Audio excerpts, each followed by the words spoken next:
Do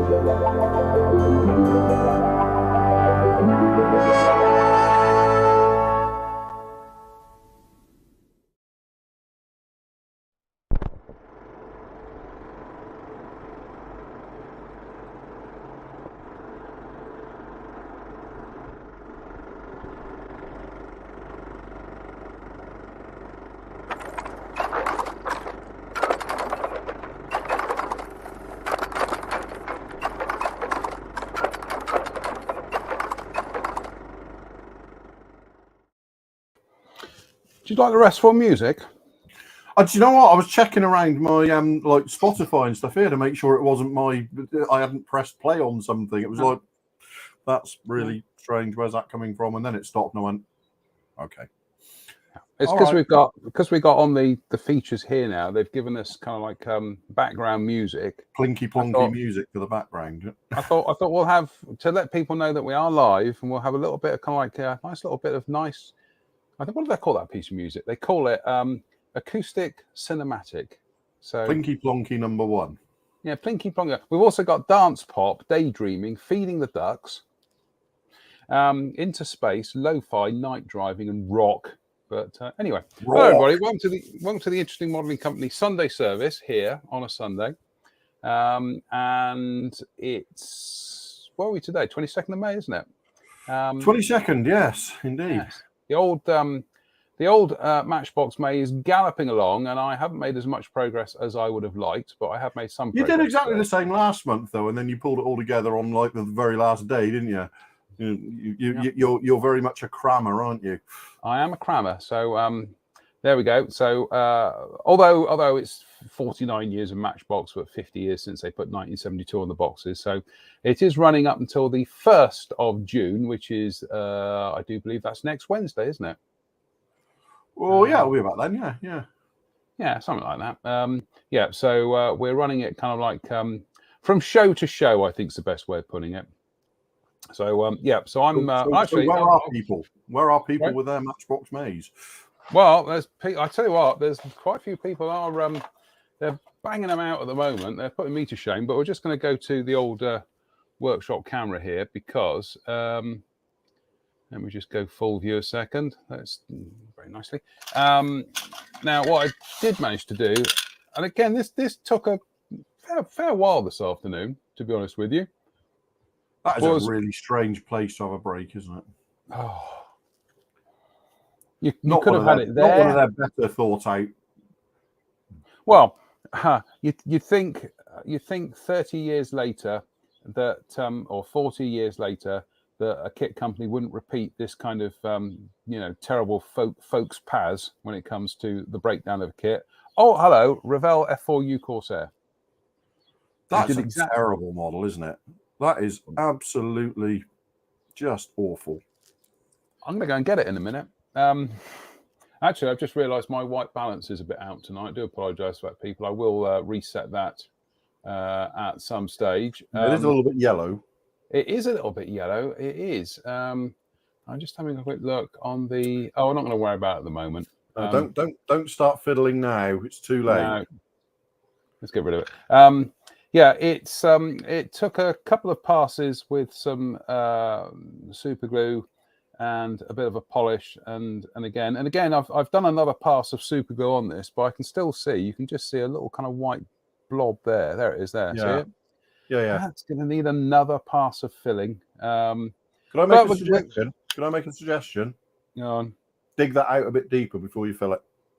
Okay. Otherwise, you've got more. There's more likelihood of ending up with another air hole there. Yeah. So dig it out a little bit. Even drill a hole there, and then fill that. That's not a bad idea. Thank you. This one here, we've filled it, we've polished it, and I've actually just put a coat of Mr. Surfacer over the top of it. And in fact, he grabs his jam jar and his beautiful Infinity Sanders. Have you got any of these yet, Drew? Yeah, I've had them for months. Okay, just checking. Just making sure you're on board with the program. Just making sure we're all singing from the same hymn sheet. But yeah, these are absolutely fabulous. This is the 400 grip. Go on. I'm sorry, Steve Moores. I'm trying to laugh with you. Read the comments out, Drew. Read them out. But I really think I'm laughing at you. Mask the inside and outside windows on his twin otter with liquid mask, and then glued the fuselage halves together. We've got to remove the internal mask. Whoopsie daisy. The only reason I'm laughing is because we've all been there. Yes, exactly. We've all been there. I have completely masked the interior of a model before now with Edward interior mask, and then gone ahead and glued the canopy on without removing them.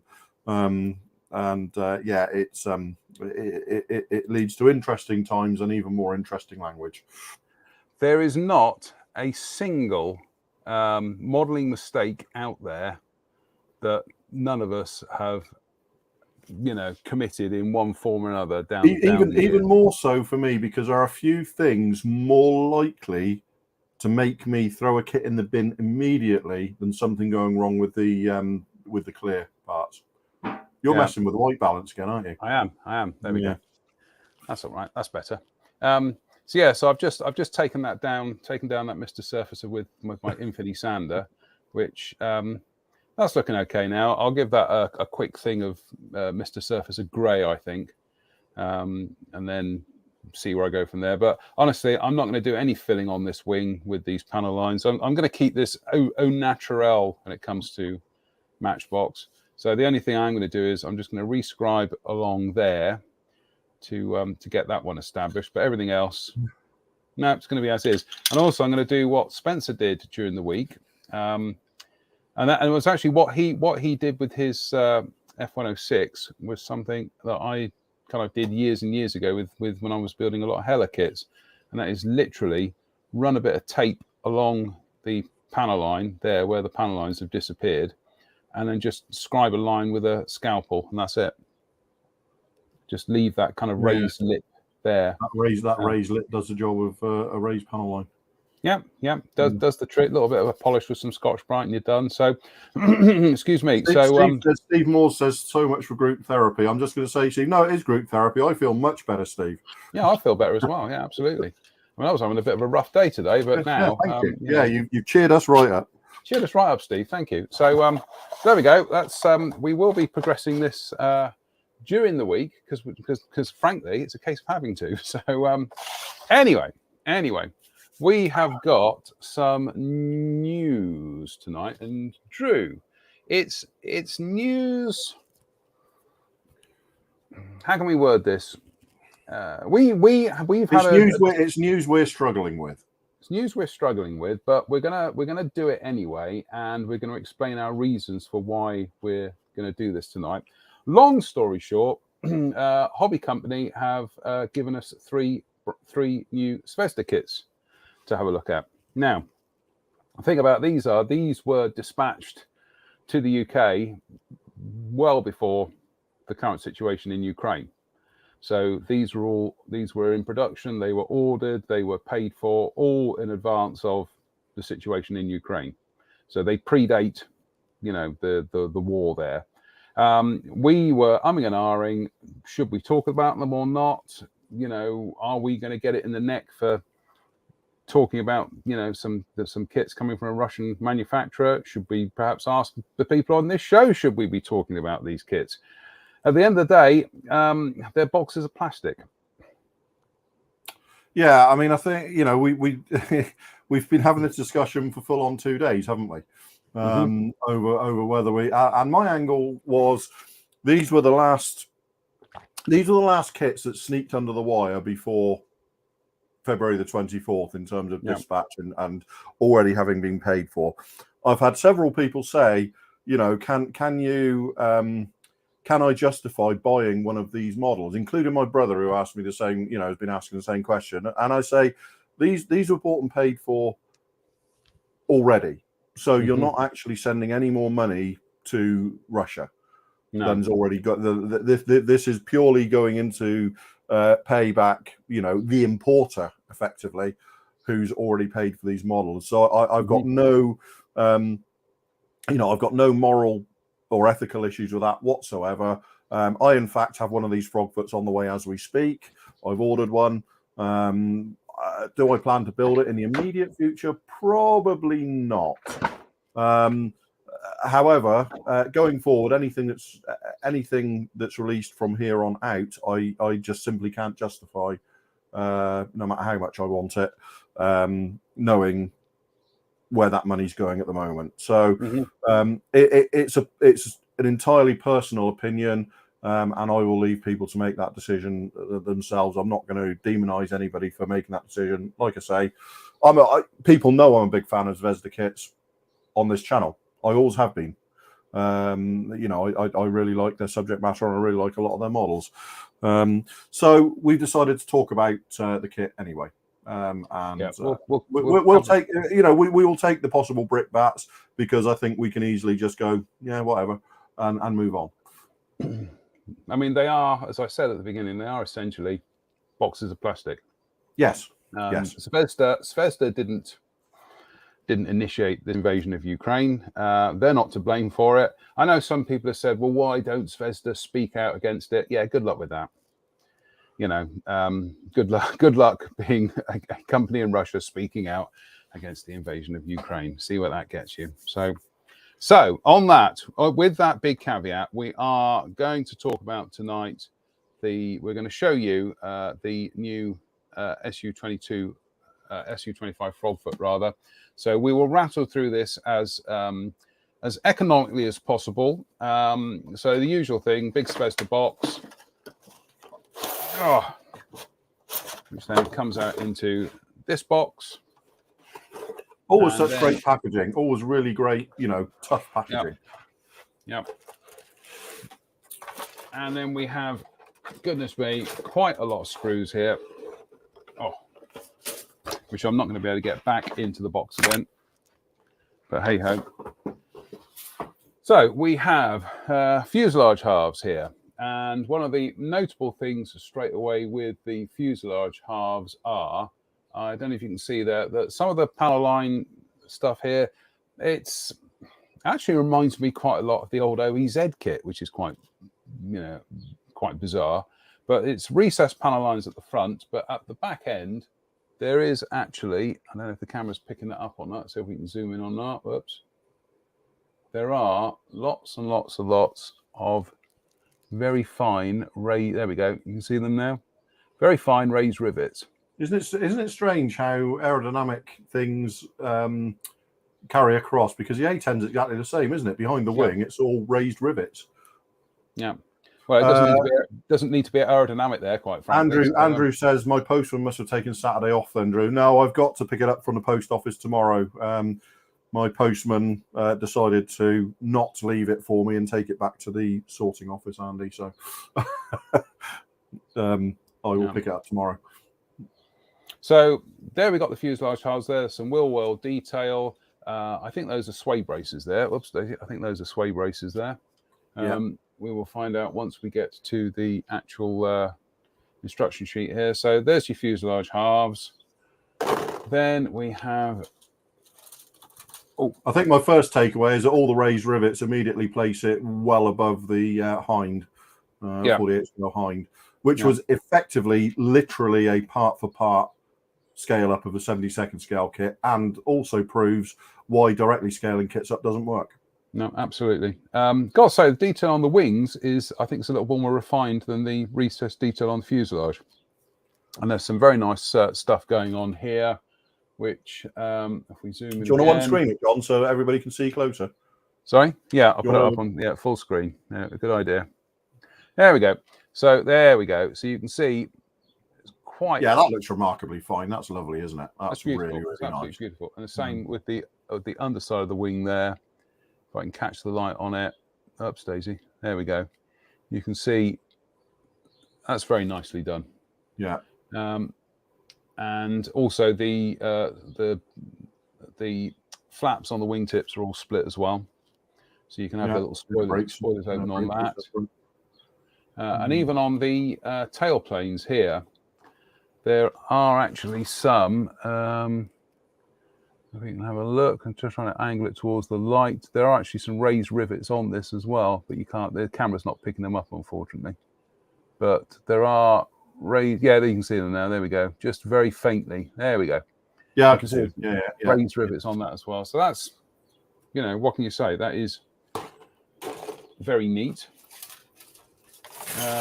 Then we have the intakes.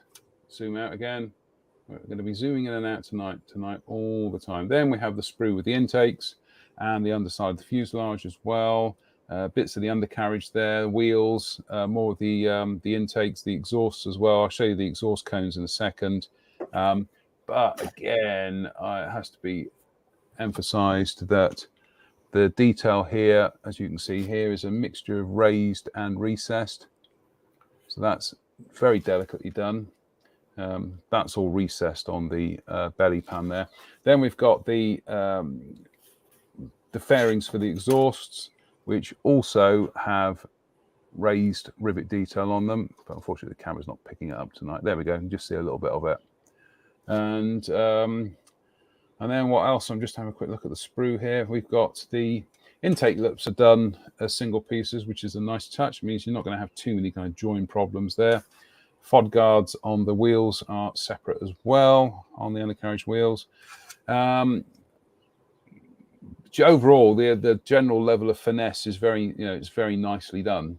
It's on a par with their armor kits. I think it's the and I think it's important to note as well that the real aircraft is very much like the A10 in that agricultural is a word that fits. It's an armed tractor, essentially. Yeah, it's it's a great piece of design to do exactly one job. Yeah, and then we have various sprues here that have got drop tanks, all the pylons, engine fans, intake ducting there. I've got to say the detail on the pylons is sublime. It's very nicely done. There are those split. Are they in two halves, or are the pylons in two halves, or are they? No, one piece. One piece.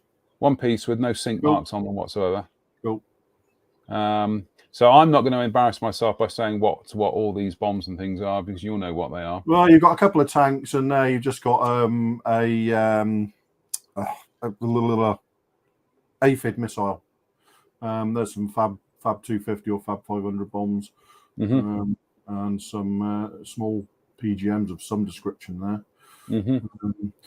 Steve Moore says, here's an idea, buy the Zvezda kit and build it as a Ukrainian aircraft. Yeah, you've rumbled our plan already. You've rumbled our plan there, exactly. So we've got some rocket pods here, and I'm going to go get the instructions because we had to tell you what most of these things are, actually. We've also got... Yeah, but we can find Ukrainian markings, can't we? It's not a problem.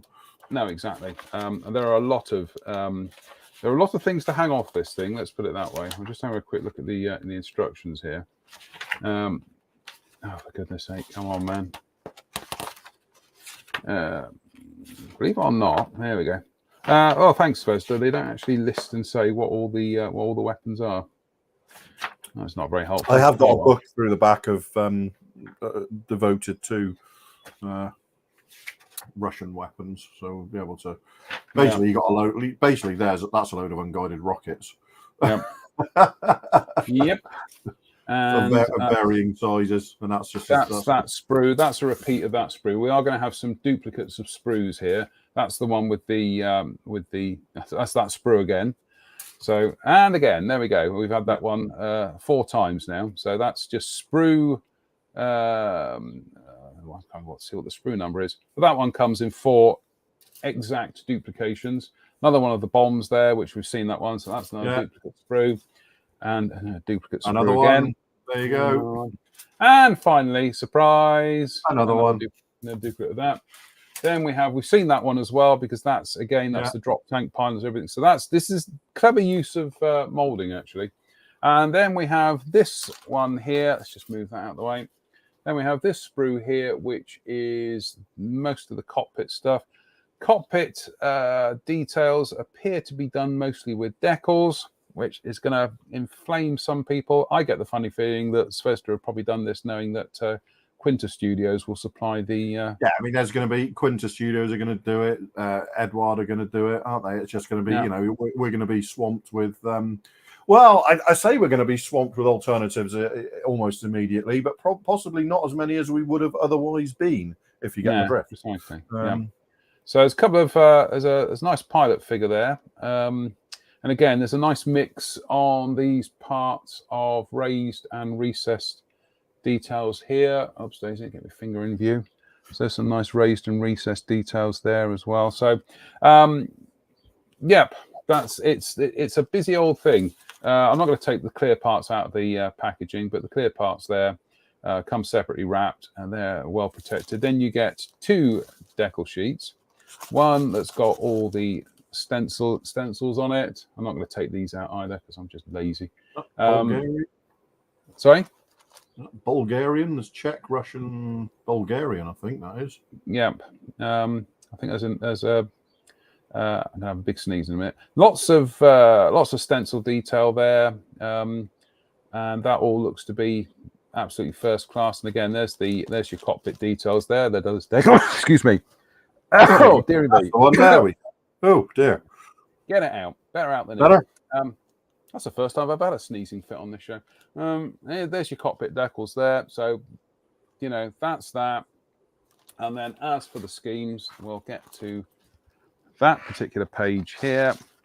You've got some Russian ones in 3-tone camo or 4-tone camo, a 2-tone camo, 3-tone camo, and 4-tone camo. So that's that's pretty much the home market sewn up there. And then we have rather nice Czech one there. The Czech one is the one for me. That's the one I've just wanted to build a Czech one for many years. So, and then we have the Bulgarian one there in digital camouflage, which is going to be a challenge, isn't it? Yes. Yes. Nice scheme though. Very nice scheme. So look, elephant in the room. The kit is now out in the UK. It's going to be out and about in other territories as well. I think it would be churlish of us to pretend it's not out there. A lot of modelers who have been looking forward to this kit, and a lot of modelers who will build this kit, and probably like ourselves, will probably build one, or will instruct somebody to build one, but put some Ukrainian markings on it. Yeah, so, I think as as zero difference as it makes, it's an important type. We've waited a long time for a good 48 scale kit of it. We've now got a good 48 scale kit. My overwhelming emotion is frustration. That it should be in the timing sucks royally. The timing absolutely sucks royally. Yeah, indeed, because it's it's an important type, and there's plenty of different schemes. You don't have to build a Russian one. There are plenty of schemes about for your frog feet. So it sounds wrong to be recommending it, but we're not recommending it. Does that make sense? We're acknowledging that it exists. We're acknowledging that it is a very fine rendering of the frogfoot. It's clearly the best frogfoot in this scale by a country mile, and you're not exactly going to be breaking international embargoes by building one. Let's put it that way. It's not like these have been smuggled in under the under the border or anything, and the chances are that actually these kind of products aren't even covered by international embargoes at the moment. But yeah, it's a tricky one for us because obviously we have been very vocal in supporting our friends in Ukraine, and the last thing we will want to do is feel that we're undermining that by giving succor to frankly to a regime that deserves none of it. But as I say, it is a box of plastic. It is available now. We've got to acknowledge it's out there, and also hopefully look forward to the day when it's not a controversy. Exactly.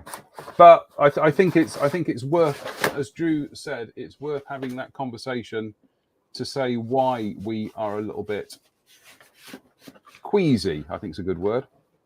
Queasy. We decided to roll with it, but we are very aware of the issues surrounding it. Yeah. It's difficult, and we're not going to deny that because we're not neutral. We have picked a side. Yeah, we have picked a side on this show, and we have from day one, and we'll continue to do so. It's very unlikely you'll see anything else from Zvezda from us, I think, because that was the last ones that squeaked under the wire. Yeah, well, I say not going to see anything more from Zvezda. We've got another kit to talk about tonight, which is slightly less controversial. And I'm just going to bring this up. I mean, after this batch of, after this. Yes, Steve, uncomfortable. Yeah, we are uncomfortable, but think it was worth the discomfort to discuss it. Yeah, absolutely. So the other one that we've got here to talk about tonight is this, which is the Kamaz dumper truck. And any other time of the year, I'd be crawling. Any other occasion, rather, I'd be crawling all over this, chomping at the bit to build it, because it's an absolutely stunning kit. This is a variation on stuff they've already done. But they've kind of put some new cab and come out loading back end bits, mainly the tipper element there. But actually, this to some extent this does rather dovetail nicely. It says battling with the box. This does rather dovetail nicely with our Matchbox May, for the simple reason that the kit is molded in 2 colors. That's this is what Matchbox could have been doing if they'd have carried on here. So whose computer's making that noise? Oh, hang on, let's close. It appears to be mine. Goodness me! Come on.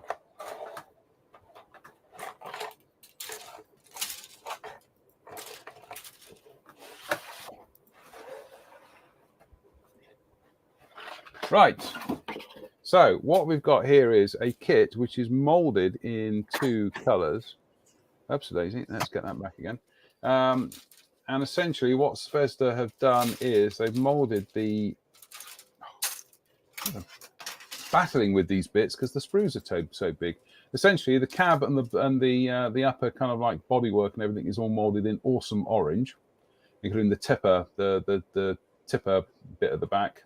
And there's your cab and everything, So I think the thinking is that the less experienced modeler wouldn't have to paint this, which is, molded in color. No need to paint it. Very, very Matchbox that. So that's the cab and the tipper element. Then we have a gazillion bits and pieces for the chassis, for the fuel tanks. So we've got the chassis parts there, the fuel tanks, the suspension, the brake drums. Goodness me, engine bits and pieces there, towing eyes. It's fabulous detail, it really is. Oh, it's still not. This is worse than being upstaged by a cat, this. And then we've got more bits and pieces there, interior to the cab. What have we got there? More bits to the transmission, the radiator, wing mirrors, steering wheel, indicators, windscreen wipers. In fact, the windscreen wipers are of note here because they are. Look at those; those are exceptionally fine. Goodness me, I feel as though they're going to break with me just looking at them. But yeah, there's there's that screw which is molded back. You've got more bits of the engine and the gears and whatnot, and then you have the third sprue, which is mostly all of the axles, more kind of wheel drums, and brake drums and everything, hubs, just lots and lots of tiny little bits that build up the chassis on this thing.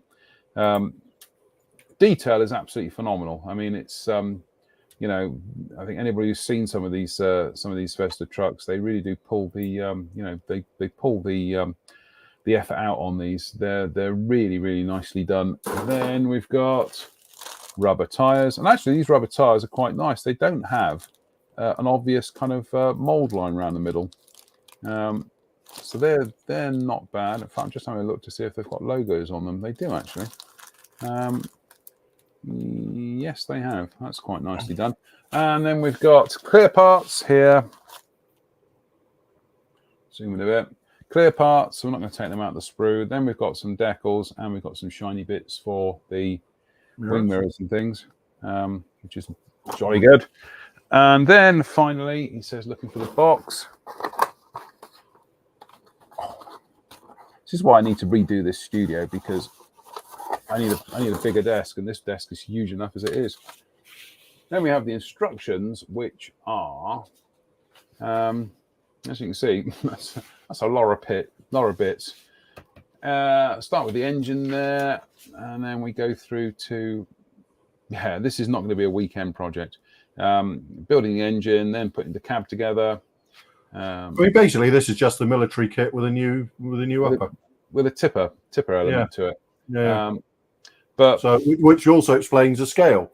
So, you know, it was released as a military kit. So, I've had a couple of questions in or suggestions that it's an odd scale for a civilian subject in the comments there. Well, it's just because it's it's a logical development of an existing military kit. Yeah, it is. This is Zvezda wringing as much as they can out of a set of core tools. So this was a military variant first, and then they're doing the civilian version. But yeah, I think any other time I would be chomping at the bit to build this, but I have a lot of other projects on the go, so the chances are I won't have the time to do anything with this. So, but yeah, you can build it in the tipper. In the tip back configuration, as a weathering project, this looks absolutely fabulous. Literally can cover this with mud. And then color schemes, where you can do it in orange and black, or orange and black. I mean, it's just another one of those subjects that would be, it's a weatherer's dream, isn't it? Oh yes. So can you imagine that the tipper bed properly weathered and beaten, and it would look amazing. I mean, I have to, as expected, we've had a few comments regarding covering Zvezda, which I'm quite happy to address. Christian says, why should we build no Russian Air Force planes while tons of German World War II aircraft are still flooding the modelling shows and internet? Gerard, I can only speak personally in that we're talking about building subjects that were historically relevant 80 years ago versus stuff that's going on now. Yeah, I just feel there's a significant difference between building something relevant to a conflict that happened 8 decades ago and something which we are seeing every day in the news. It just feels, that's how it feels to me. Mike Williams says, reminds me of the Kamaz K4350 built last year. Good reason, Mike. It's pretty much the same kit. Same kit, yeah. Same kit, new tipper bed. Steve Moore says, this is a good one. Did you see that trick on Facebook this week about putting self-tapping screw in the base of each tyre to make them look weighted? That's interesting. I might I'll have to have a look into that. That sounds like a good trick, doesn't it? I think you have to screw it through into the hub. Yeah, well, somebody's come up with a neat solution to a problem there. So so there we go, folks. That's the Kamaz 65115 dumper truck. We've also got they've done the rebox of the Airbus 321 Neo here, but we're going to take some photographs of that and put that on the Facebook page. So the chances are this is probably going to be some of the last Zvezda stuff we're going to be talking about for a very, very long time. So I think we talked about it all weekend and decided we would cover these on the kind of mutual agreement that then that's it. Yeah, that's it. We're done. We won't be discussing. Yeah. We won't be discussing here as long as things go on. Yeah, Mike Reeves says the release of the Frogfoot was just horribly ill-timed. Exactly. I mean, this is the thing: is up until February this year, Zvezda were a permanent feature on this show, and I hadn't hidden my enthusiasm for the Frogfoot being released. No. And incredibly frustratingly, we know we've got Yak 9s and things that are planned for release this year that now it's just they just can't. Sorry, but yeah, I mean, I think we've explained ourselves, and I think I suspect the majority of people will understand our perspective. Also, it was an interesting comment from Powell mentioned no Ukrainian markings in the kit, and somebody else made the comment of I think it was Christian Gerard who said, was it Christian? I apologize if it was you, Christian. It was somebody else mentioned also that there were no Ukrainian markings in the Frogfoot kit. Again, I would imagine perhaps that somebody at Zvezda doesn't want to end up in a Russian jail, quite frankly. So, yeah, bear in mind that these kits, these kits being produced in Russia, it's, without delving into the politics of it, it's not exactly a liberal Western democracy. Let's put it that way. No. So things that you and I would take for granted don't get interpreted that way, really. So, no. And Mike says no need to explain yourselves. Well, I think there is, Mike. I think we felt we weren't worried about explaining our decision-making process, and I think it is important. So, as I say, that we talked about these kits at the beginning of the year. They have turned up. They are on sale. It would be remiss of us not to say, well, here they are. This is what they look like.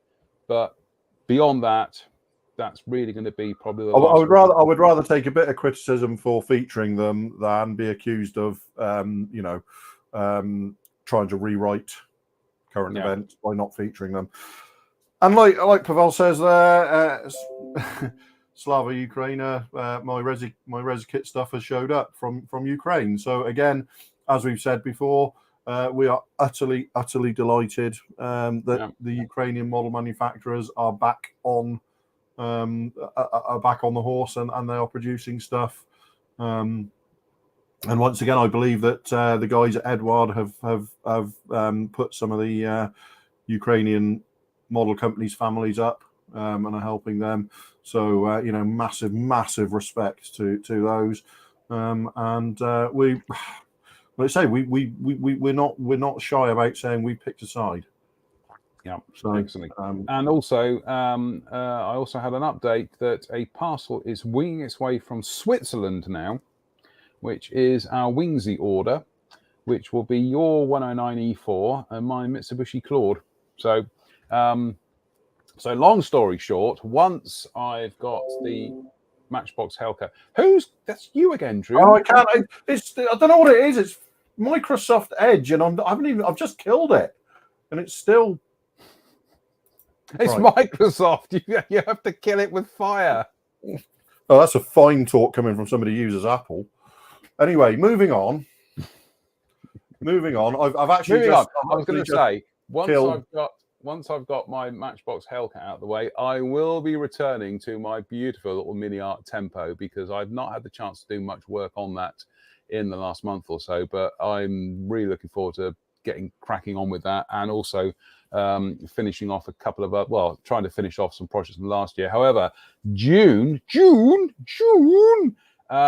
might be the month when it's all changed in the workshop here, because I really do need to take advantage of the warmer, longer nights to just empty the place and completely, if you're pardon the pun, the great remodel. It is. It just. I've already measured it up. I've drawn a plan. I've been scoping stuff in IKEA to have as new workbenches and everything. And it's So pretty much the idea is that the workbench will face this wall. So actually, I've got the light coming in from the main window here is actually then I'm actually working with the light coming from almost behind me rather than it coming towards me. Yeah. And it also then means that I can set up the big studio lights. It just then opens up the middle of the room more, and then on the opposite side of the room there, which is where I've got these Clark workbenches that I bought 20 odd years ago. Those will go, and that will be almost like a mirror of. Huh? That'll be my workbench. I was just going to say it'll be a mirror of over here, and that will be the other workbench. So exactly, and I need to put some new flooring in as well. So yeah, it's going to be a right old task. But I think if I start at the weekend, it'll probably be a weekend to weekend job. Just strip it all out and start again. But it needs to be done. I mean, when I started working in here, 12, 13 years ago now, it's amazing how that time has just gone. Yeah. Well, it's well over 10 years ago. We sat in your room one Saturday afternoon playing with Vallejos and fine line spraying Vallejo air. It's over a decade ago. It was over a decade ago. Well, this is the thing: is my most of my Vallejo model color here now. That's been there for I bought that 10 years ago. I found a photograph from 2009 of my workshop as it existed at that time, and it literally there were just like two little shelves here that had some Humbrol liquid cement on it, and that was it. It was just so there was nothing, and then I went mad and bought everything. Yeah, went mad. Ended up. Go on. No, I went mad. Ended up with the workbench of my dreams, the workshop of my dreams. Then suddenly realised that actually the workshop of my dreams would probably have a fraction of the amount of stuff it have in there. Yeah. Unfortunately, now having a local shop that seems to be focusing rather heavily on bits and bobs rather than kits, I ended up going along again on Friday. You may have seen the photographs of lunch. It's very nice. Yeah, I finished work at midday on Friday, and I was walking home and thought, you know what, I'm going to hop in the car and drive over to the scale model shed again, which I promptly did, and I thought I need some shaders, so I bought a load of shaders to try, and I was thinking earlier last week, I was thinking, I was looking on eBay at ordering a bunch of these. And that was Wednesday, and I thought, well, they're not going to be here before Saturday from eBay or Monday. I can just drive out there and do it on Friday. So look for more South Somerset cafe excursions. Where was that cafe? Where was that cafe? It was just off of the bypass roundabout towards Chard. Okay. And there's two cafes within about 100 yards of each other, so I will be checking the other one out in due course. But I thought, no, I'll have a little afternoon of it, and I went in there and I bought some shaders and a few more paints, and then I thought I'll go and have lunch and I'll take a photograph for the show. And Siri, cafes in Chard. Excellent, thank you. No, not Chard. No, it's not Chard. It's not Chard before you get to Chard. But yeah, so I ended up buying a couple of fistfuls of shaders. I don't use mine as much as I should do, and I really should. Yeah, well, I've worked out that their main use is as very much as a final shade rather than any intermediate. No, don't put paint over them. No, because they're inks. They'll just bleed through like they do with Sharpies. So knowing, I think half the battle with something like a shader, like a product like shaders, is knowing where to use them and at what stage. Sean Smith makes an interesting point here. He says, I had to spend £400 to start up modelling again, and that was before I bought any kits. Quite probably and quite possibly, Sean, but the beauty of that is that 400 quid will pretty much get used every time you sit in the workshop. Your tools, your equipment, everything, is that investment repays itself instantly. I don't know how long did you abandon us for, Sean? Was it about 5 years? You were. What's that? Sorry, I'm trying to work out how long it was that Sean abandoned us for. I think it was probably about 5 years that Sean was doing other stuff rather than modelling. Right. So welcome back, incidentally, Sean. Absolutely, Welcome back to the hobby. Good to see you back. And I look forward to stealing a ham hock off you in due course. Private joke. No, it doesn't. No, it doesn't need to be a private joke. I know you and your pig-based food. So, the only person I know who's pigs in blankets at Christmas, his pigs in blankets have pigs in blankets. It's just.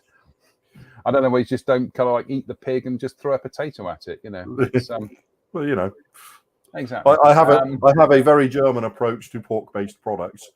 Eat them all. And he offered me the ham hock, so. Yeah. I didn't As you can tell, Drewe is very much a destroyer of pigs, and I've been a vegetarian for over 30 years, so it's like Walter Matthau and Jack Lemmon. It's just it's quite funny. We were going to do well, we're going to got some bits and pieces to talk about tonight. So I'm just calling up. Bear with, because. I don't know if you saw this week, I mentioned about a Bristol-based company called Model U, who do kind of like 3D scanned people. And I was looking at some of their stuff. Yeah, I saw some of them. And... Yeah, well, long story short, they've put their catalogue up there for free. And there indeed is their catalogue up there for free. So if you go to their Facebook page, you can download their catalogue. So this literally is this is like a journey of discovery here, because I haven't gone through this. I literally downloaded this before the show, and so we're going to have a quick whiz through it to see what kind of stuff they do. I know they do military figures, and that has certainly piqued my interest. So oh look, model railway stuff, lovely. So there we go. In January, we moved to larger businesses in Eastern Business Centre. Goodness me, I know that very well. And there we go. That gives you a bit of a spiel behind the background to them. But they're based in Bristol, which is fantastic. So it's a local company for me, which is good news. And they're kind of like giving you a bit of a background there, which is very nice. So we'll get on to the product, shall we? Let's get on to the products. Download this, people. Go to their Facebook page, download this, because it tells you all about how they do things. Let's just pull that back a bit so we can see the page a bit better. It tells you about how they do their scanning. It's their new products. So it's a very long document as well. So we will a painting guide as well, which is very good. This is brilliant. Honestly, this is really, really top class stuff from them. And the other thing I'm going to say is it's also beautifully produced. I like. Yeah, this is serious business stuff, isn't it? This isn't some bloke. This isn't a one-man business. This is. It's just that I love the layout they've done for this stuff and the typography and everything. This is very smart. Clean design. So let's just have a quick look. We'll just kind of whiz through the pages here. And there's a guy who does some painting for you. Gives you all the spiel for their Facebook page and everything. There's a lot of pages to this document, so we might have to quickly kind of whiz through it. I think we might have to quickly whiz through it and get to the actual figures as well. But they do a metric ton of figures, and they do them in different scales as well. They do them in 35th scale, 72nd, kind of like so it's kind of like 76 rather. They do them in 35th or 32nd scale, kind of marginal.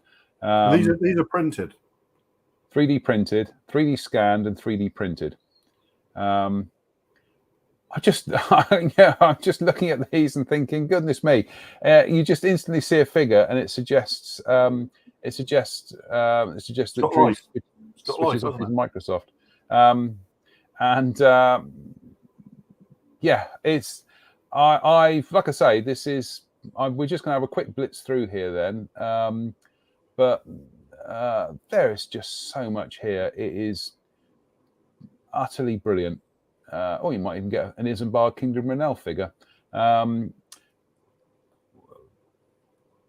We'll just go on and on and on and on. I'm going to skip through to the World War II stuff. As I say, folks, go to their Facebook page and download their catalogue, because this is just a revelation. I'm up to page 41 here, and it's still going with figures.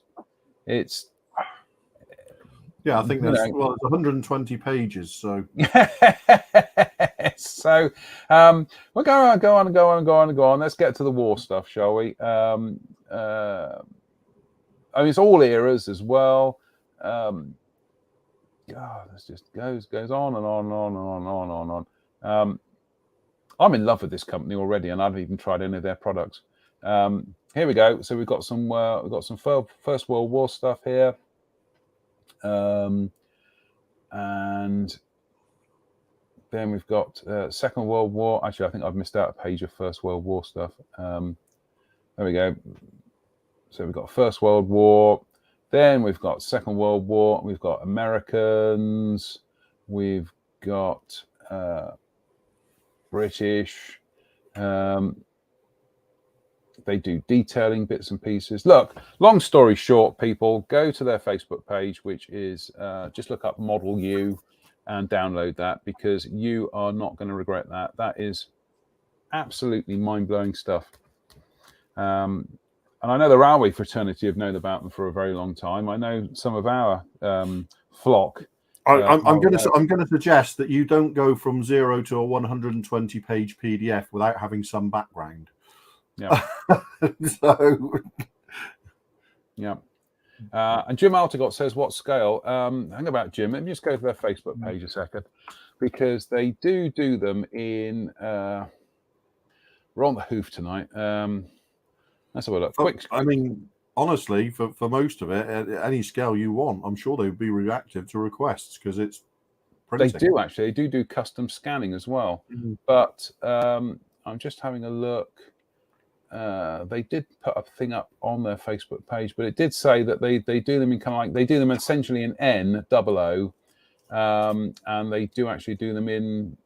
They said 32nd scale, then they said 35th scale, but they do them with both. They also do them in 1/12 scale as well. Some of them are in 1/12 scale.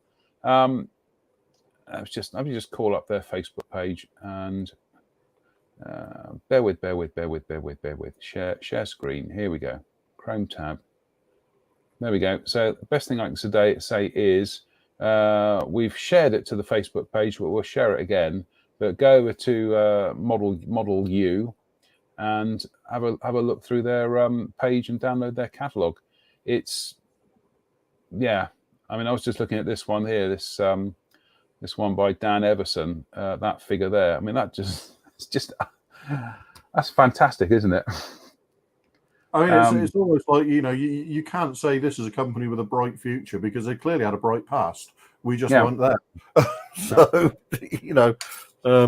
it very much new to us. New to us, but this goes back to what we've spoken about before on this show, and that is that we all tend to, we can be very insular. And we can all kind of, living in our pools, we soon forget about the sea. And, and this is the thing that I tell you where I found out about these figures. And that was coming back from Minehead on Tuesday on the steam train. And I picked up a copy of Railway Modeler for cheaps in their station shop. And I was flicking through it. And it was December 2021 issue, and that's where I saw these figures there, and I was literally kind of like, chewing up the last ounces of battery on the iPhone, kind of going, really, and it's if you don't inhabit other modeling genres, you miss out on this stuff. And there's probably military or aircraft modelers or people who are kind of like, oh, I wish somebody would do some figures of this, that, and the other. They're out there. But yeah, and also made in Brazil. So brilliant. Made in Brazil. And Powell says, here we go. He says they make those figures in 1/72, 1/76, 1/48, and 1/32, plus, of course, many more. Yep. They do them multiple scales. That's my revelation of the week. That is, I'm really blown away by them, and I am going to have to kind of invest in a couple of things. And they're perfect for populating dioramas, aren't they? If you've got big pockets, yes. But yeah, they are. Each of them just suggests it suggests just ideas and dioramas and vignettes. I did mention them to Martin Kovac this week, and he said he'd be interested to see what the actual print resolution is like on them.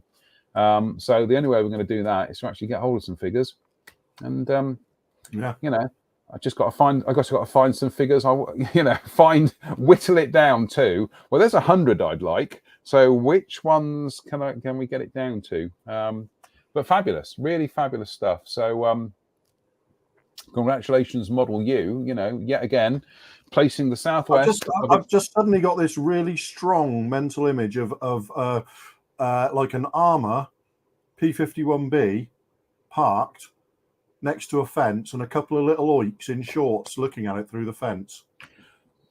Well, Model U do actually do 3D printed oiks. So can you imagine? I mean, in sort of summer shorts and stuff, and in their school uniform, hands in their pockets, looking at this P51B parked just on the other side of the fence. Yeah. It speaks of 1944, doesn't it? That's. We have a plan. Doesn't it? It just yeah. So yeah, folks, but please do go to their Facebook page, download their catalog, and you know, if you see something in there that you know sparks your interest, just share it. Just let us know what you think of their range, because I you know, as I say, yet again, another company putting the southwest of England firmly at the epicenter of modelling in the United Kingdom. So, you know, it's he said modestly. But it's true. Yeah, well, we've got more. I mean, if any more model shops open in the southwest, we're going to have one each. It's going to get to the stage soon where model shops in the southwest are actually going to outnumber modelers. So, yeah. You know, so yeah, fabulous stuff. We're out of time, Drew, which is disappointing because yeah, again, these things when these shows rollick along, we do tend to run out of time rather quickly. Yeah, which is. But hey ho, it's I'm on late this week, so I won't be here Wednesday. That's fine. I was going to ask you, you got your workshop camera set up. What have you been working on this week then?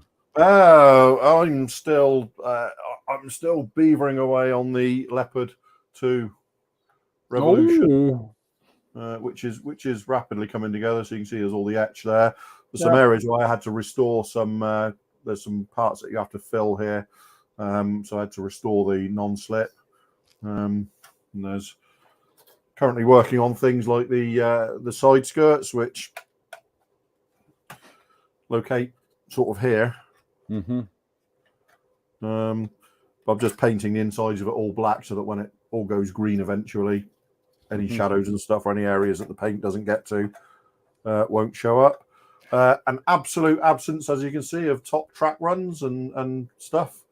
Because can't see it, don't bother with it. Yeah, very much the Verlinden approach, because once all this is on, you can't see it. So why include it? But yeah, it's the same with painting track pads. Look, they're the only ones I've painted, because why would you paint those ones? No, exactly. So yeah, it's this is sort of there's the gun there. Look, that goes in that Rheinmetall 120. So yeah, this is what I've been working on for the last week or so. So we're getting to the stage now where we're just adding all the etch and all the little details before I start painting. Yeah, it's one of these Leopards that nobody's bought. It's one of these 2A4 upgrades, you know, where they were just adding extra armor packages to existing Leopards to try and sell them on and never really managed. But it's an interesting vehicle nonetheless. So that's Tiger models, by the way. So yeah, that's interesting.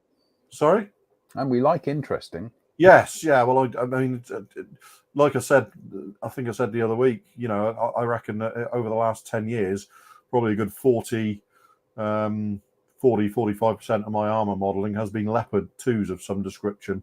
So I build it, but you can see how big the armor package is, because that's how wide a Leopard 2 is.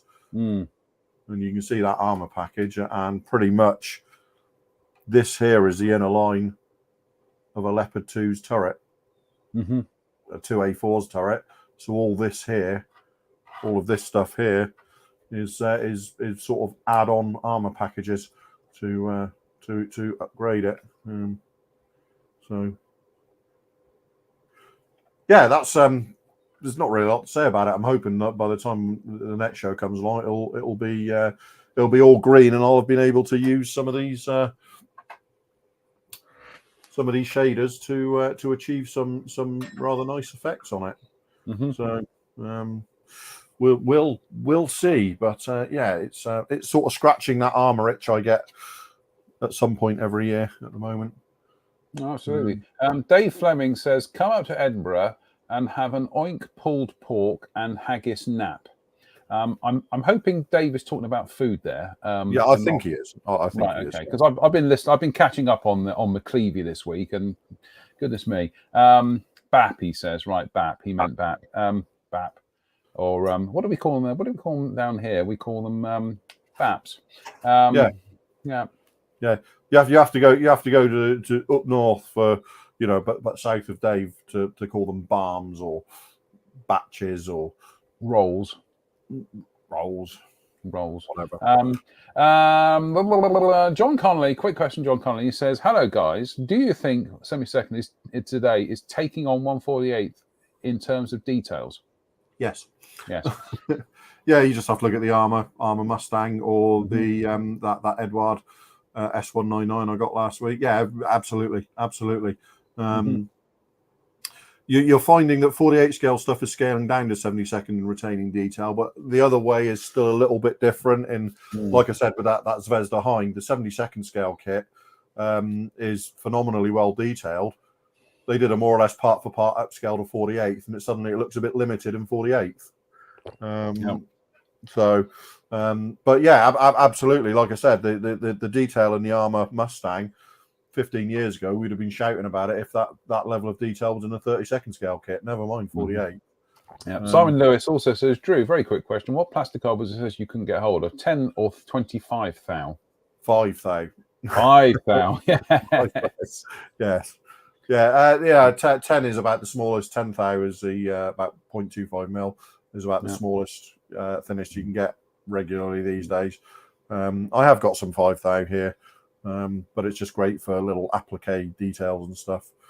It's a shame you just can't go into model shops and buy it these days. That's yeah. And Powell says those Model U figures, says they are definitely not cheap. £12.50 plus VAT for a single 35th scale figure. But then again, that seems par for the course for you go out and buy resin figures from people like Alpine and companies like that. That's pretty much the norm, isn't it? Yeah, I mean, I think I still don't think it's I still think it's a value for money hobby, but you pay for the quality. Yeah, exactly. There's a lot of investment that's gone into those figures as well. You pay for the quality. If they'll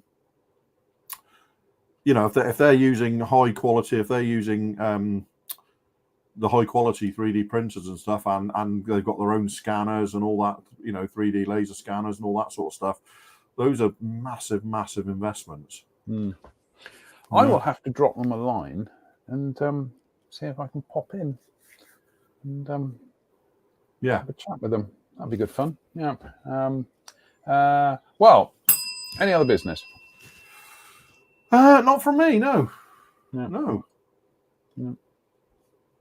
Have I got any other business? Curse you, Aston Villa. That's pretty much my other business for tonight. Thank you very much. Is that something to do with football? It's nothing to do with football. Don't worry about it, son. Yeah, exactly. I'd already zoned out. So yeah, I don't blame you. And Powell says, if I was starting the aircraft model collection, I would go with 72nd. Too late for me though. Too many 48 scale kits in the stash. When I started buying them, the quality of 72nd scale kits just didn't cut it for me. Yeah, fair enough. The alternative to that, Powell, is just kind of like jump around scales. Around scales. Like I do. Yeah, like I do all the time.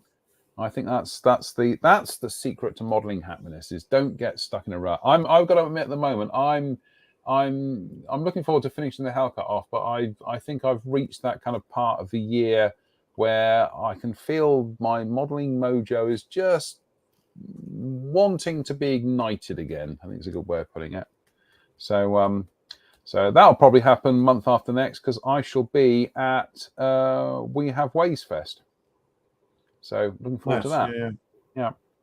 In fact, I'll have a word with you about that after the show as well. So anyway, right, on that note, we will, that's it really. So I'll be back on Wednesday. He won't be, because he's earning a crust. So yes, it's a shame, but there's a mortgage to pay. Tell me about it. There's a mortgage to pay, and I think I might have a bath this week, so that's my heating allowance used up for the month. So, is that time of the year already? It's that time of the year already, exactly. It's either that or wait till it rains outside and rush out there with some soap. So it's anyway, and it hasn't rained in a very long time, which makes a change. So on that note, just to say thank you to Drewe for joining me tonight. Thank you to everybody who's tuned in. As I say, go and have a look at that Model U Facebook page. That's astonishing stuff. We are gonna be talking about them again, because they really are kind of like, a rising star, I think is a good way of putting it. Yes, make contact. Yeah, I don't worry. Establish contact. Yeah, I'm on it, son. Don't you worry. So until then, we'll be back during the week. Until then, as always, stay safe, stay out of trouble, and we'll see you in the week. Take care, all. See you later.